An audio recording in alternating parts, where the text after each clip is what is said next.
ఇప్పుడు మనిషి ప్రస్తుత పరిస్థితుల్లో ఉన్నటువంటి జనరేషన్లో తన అవసరాల కోసం చాలా మార్పులు చెందుతున్నాడు. అలా మార్పు చెందకుండా తన యొక్క అభిప్రాయాన్ని ఒక పెద్ద మనిషికి కానీ, ఒక మంచి మనిషికి కానీ, తను నమ్ముకున్న దేవుడికి కానీ చెప్తే అతని యొక్క అభిప్రాయాన్ని బలపరుచుతారు. అలా కాకుండా ఎవరికి వాళ్ళే నిర్ణయాలు తీసుకొని ఆ నిర్ణయాలు మంచివా చెడ్డవా అని తెలియకుండానే నిర్ణయాన్ని బలపరుచుకుంటున్నారు. అలా చేయకూడదు.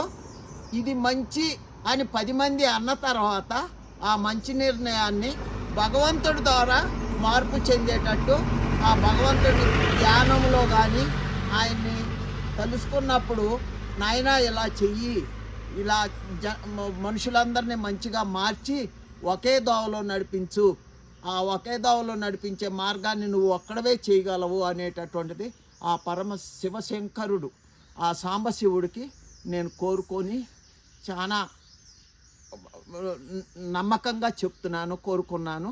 అది జరుగుతుంది అనేటటువంటిది నాకు నా హృదయానికి అనిపించుతున్నది.